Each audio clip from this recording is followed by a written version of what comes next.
Support for this program is provided in part by Guido's Fresh Marketplace.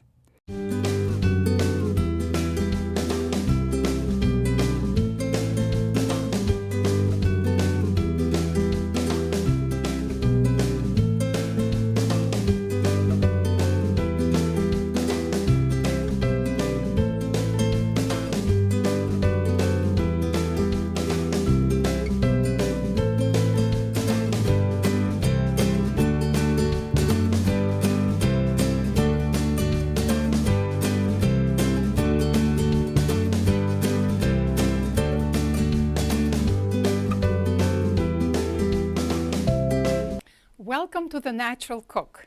I'm Anna Gershenson.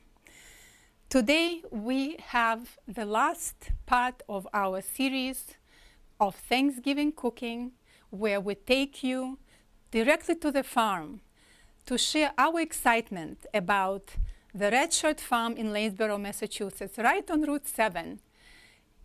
It's a wonderful place that has over 60 members of CSA, where they get their vegetables, fruit, as well as heritage pork, chicken, or turkey. So when we were at the farm and when Jim was harvesting the vegetables for this episode, I was struck by the beauty of carrot tops. And when I came home, I decided that they looked so beautiful that they probably could make a lovely pesto. And sure enough, it is something that people make already, but I've never made before. So we're in for a surprise, because I'm going to taste it for the first time and share with you how I like it. This pesto can be made with carrot tops and parsley, the way I'm making it today. But you could also make it with addition of a little bit of basil, like for example, for a couple of cups of carrot tops, you can add half a cup of basil, or combination of basil and mint. Again, half a cup of basil and half a cup of mint. So we are going to start with processing the garlic. We have our little mini processor. If you are making bigger amount, you can use a bigger one. So we are going to drop the garlic together with about quarter cup of walnuts into the bowl of the food processor, and we are going to process them until they are finely chopped. Then we are going to add our greens and we'll process them together. And then all we need to do is season it with salt and pepper and add some lemon juice and olive oil, and our pesto is ready.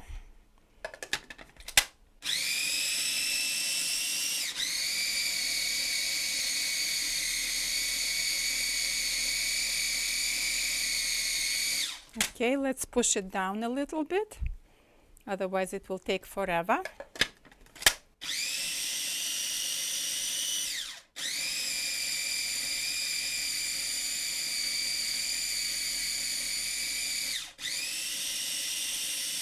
Okay.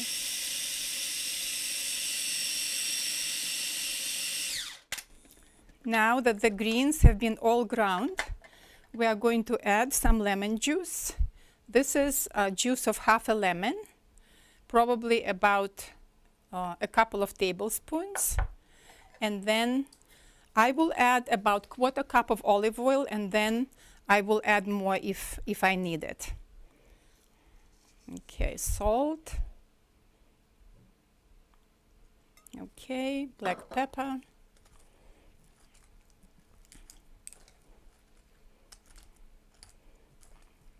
And you can use this pesto either if you are having a bruschetta, if you roast your carrots. Wouldn't it be lovely to serve carrot top pesto on top of your roasted carrots so that they can be reunited?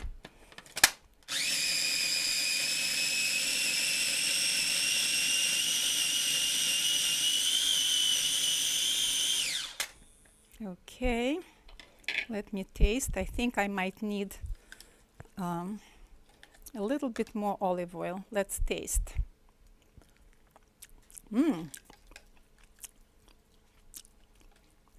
You could never tell that these are carrot tops. They are lovely. I definitely would add basil next time because either basil or mint, they both have this this aroma that they would add like a lovely touch to this pesto. But otherwise, it's really very, very pleasant and refreshing. And of course, it's good for you.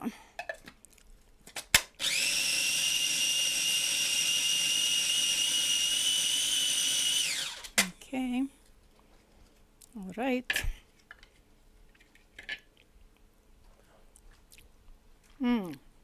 Really nice. The addition of lemon and a little bit of salt made a big difference. I will add just a bit more olive oil, and we are done.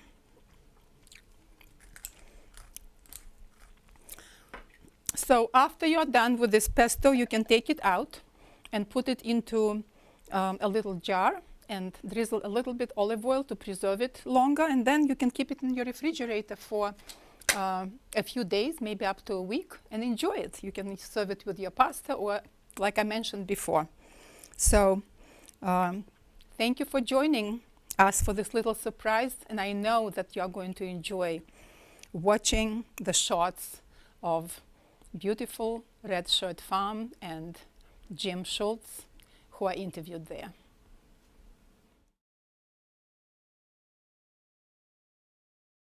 Today we are here at the Red Shirt Farm in Lanesboro, Massachusetts, with Jim Schultz, who runs this farm together with his wife Annie.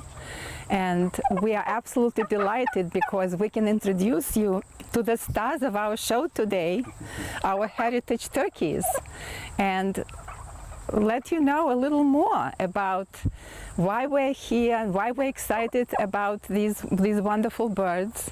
So, Jim, I want to introduce our show today with this quote from Barbara Zutland that I just read in the Berkshire Eagle, that is writing about us kind of focusing on having the food and the farms being together in our thinking. And yes, they agree. And we are actually so fortunate because we live so close to our farms and to the source of real food. And this is what I wanted to talk to you about, because you're devoting your life to giving us this real food. And with Thanksgiving approaching, of course, we are thinking turkeys, and these are very special turkeys. So can you tell us more about how special they are and why they are so special? Sure. So, you know, it's important, you know, the concept real food. I mean, we think of, you know, when we go to the store and we buy a turkey that's real food, but we've actually moved very far away from what was the traditional turkeys. These turkeys are standard bronze, so it's what's known as a heritage turkey. And they are the rare exception. When you go into the store today, 99% of all the turkeys, in fact more, are commercial breed. They're called broad-breasted white. And they are very, very different than these original turkeys in the sense that they can't even naturally reproduce anymore. They all have to be artificially inseminated. Most of them are grown in a warehouse, shoulder to shoulder, without seeing the light of day or being on grass and being able to do what they normally do. So what we're trying to do is to bring back the real food, the real turkeys, which are heritage turkeys, and to raise them in a way that is good for their welfare, is really the way they're meant to be raised, and to grow the best, you know, food that we can in the most natural way. So again, yeah, heritage turkeys heritage means that they are it's defined by a certain number of characteristics. Yes. They can naturally reproduce, they do really well outside, They can thrive outside and have a long natural life. If they weren't taken for Thanksgiving, they could live up to 7 years. Whereas the commercial turkeys, they pretty much die. They have almost a programmed lifespan because they grow so quickly, their body can't take care of that. How many weeks are they ready to be? Our turkeys grow become our for food? almost for 28 weeks, so Yes. for almost 7 months. Those turkeys grow for about 3 months. Right. And at that time, if they're not taken, they grow so quickly their organs can't keep up. They have a heart attack or their legs break. Yes. So that's so unnatural. Right. It's really not how it should be. Yes. The other thing is that a long growth period allows them to develop real flavor. By being on grass, they develop more nutrition because they're getting all that healthy grass, and so they're higher in omega-3s. Right. And then the eating insects, and again being on grass, allows them to slowly develop that really strong turkey essence that we're missing with common commercial birds. These birds, you don't have to go and put salt and turkey and gravy on them to get them to have some flavor. They have their own natural flavor. Well, this is what is going to be special about this episode that you have to watch, because we are going to be cooking this heritage turkey, and then we are going to be tasting it and sharing with you how special the flavor is, and why we cook it differently, and why you should be watching and learning how to cook it. And also, can you tell us the difference between the tom birds and the hens? Sure. So the tom is the male, and here's a classic example right here. In fact, we breed here on the farm. So this turkey right here, his tail feathers are all out. Is one of the fathers, one of the males, the toms, that produced the rest of these turkeys. So the toms are unique in that they have the snood, which we talked about a little bit earlier, and they have their showy tail feathers. And their heads are very, the females to an extent too, but the toms more so, can change from red to blue to white depending on their mood. They also have the carbuncles, which are almost the necklace of flesh hanging down. So that's a tom, and the hens are very easy to tell apart once you know what you're looking for. They've got penciling or stripes across their chest. So let's find, here's an older female, the mom. She's a little shaggy because she's molting. But let me see, the females tend to be a little bit shyer. Here's one right underneath here, and you can see her the penciling on her chest. Let me see, let's find another female. These are toms. Oh, here we go, up on the, I don't know if you can get that in the shot, but that's a female. They tend to be smaller, so the finished weight of a female turkey is about 11 to 14 pounds, and the males, you can see, get quite big. They're 18 to 22, 23 pounds, somewhere in there. But their meat actually is indistinguishable. Right. It's more, at this age, up until a certain point, it's just size. Right. So the males are bigger, the females are smaller, but it's not like the males, it's not like a chicken or a rooster where they get really tough and they're not very good unless you do some special recipe. Yes. The meat's the same. Okay.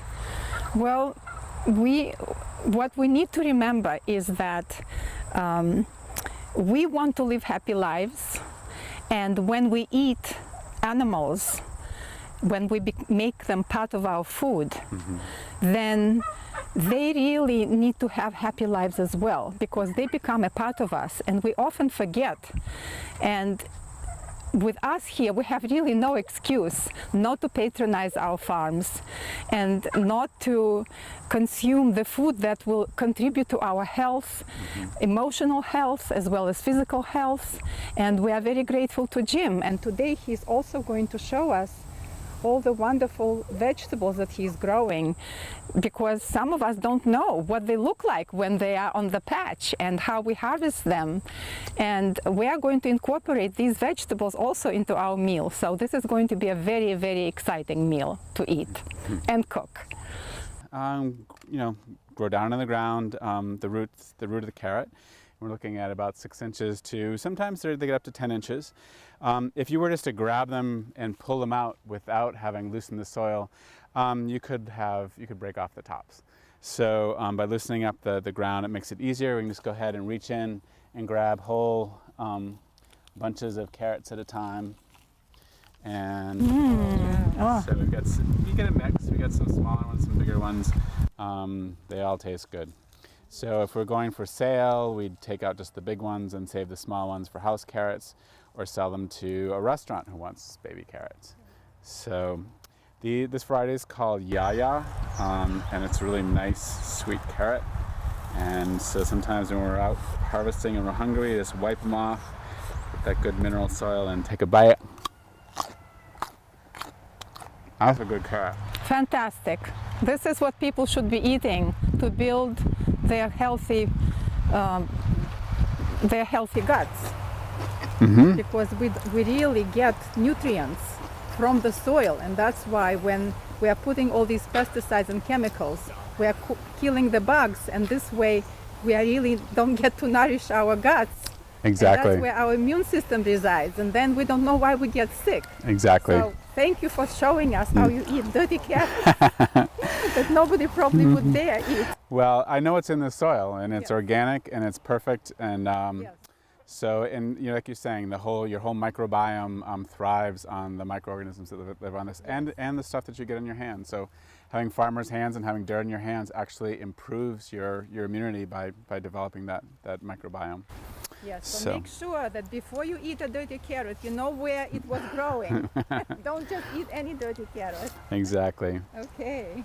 Oh, These are- beautiful. These are golden beets. Yes. They're a nice counterpoint to the reds because of the color. They have a beautiful orange color when they're cooked. And then they have excellent greens. And we take off some of the more damaged ones. But yeah, incredible flavor and really high in nutrition. So, Yes, I'd like to taste this. so that's a golden beet Yes. leaf.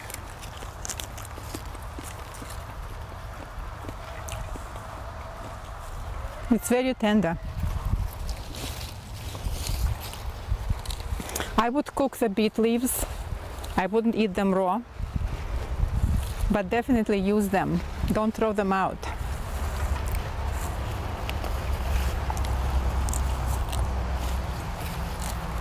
So yeah, these are late, so we'll have to take these as baby beets, and I will grab some red ones too. Okay.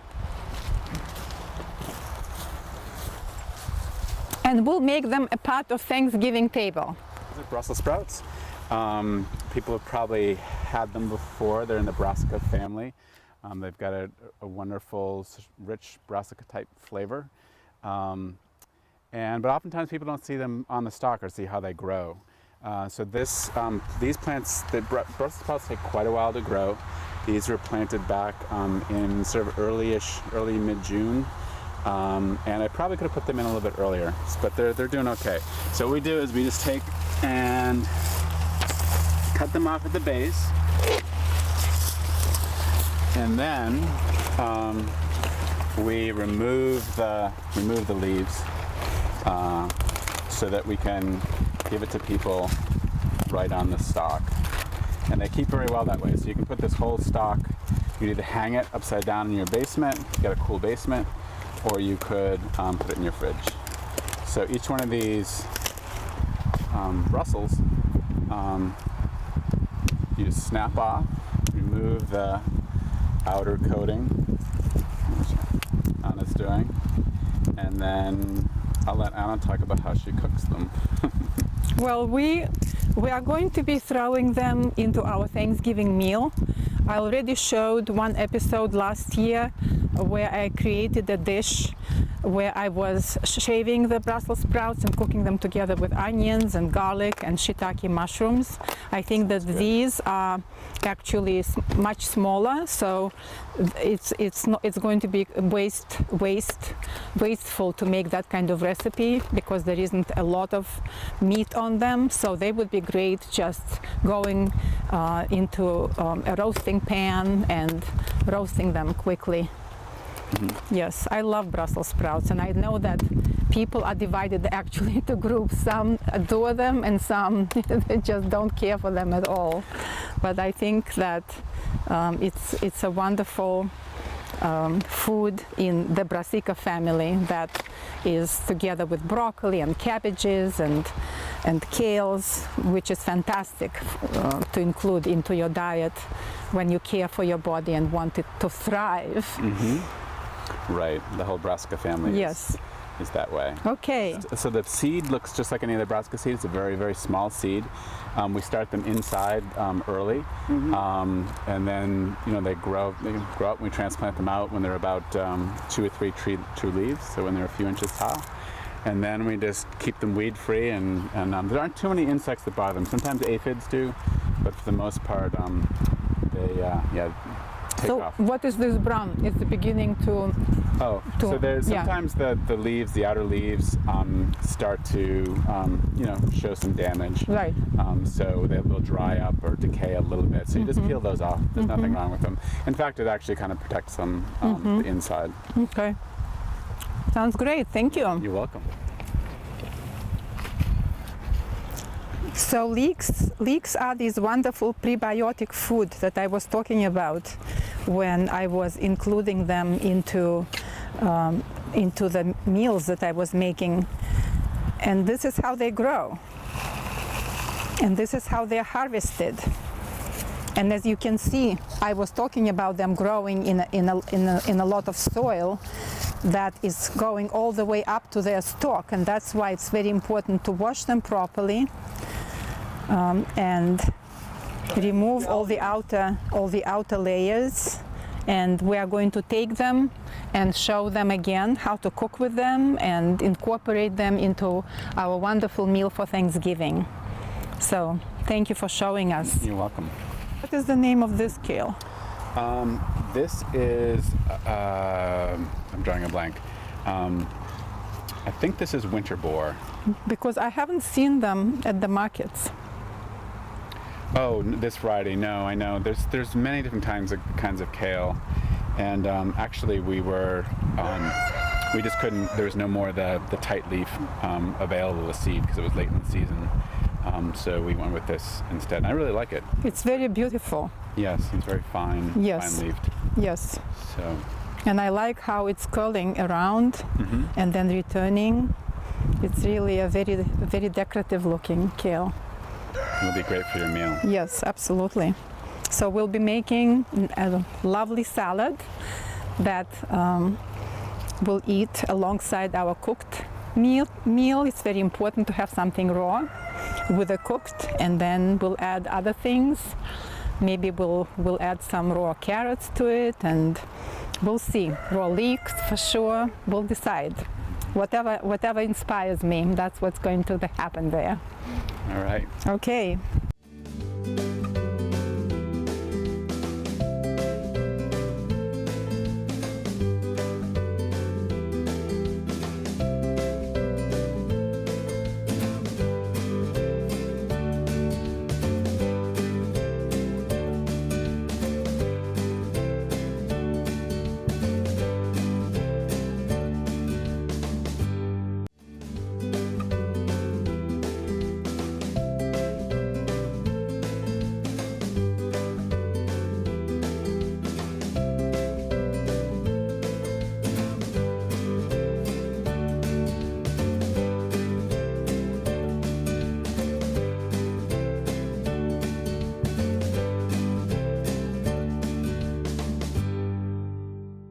Support for this program is provided in part by Guido's Fresh Marketplace.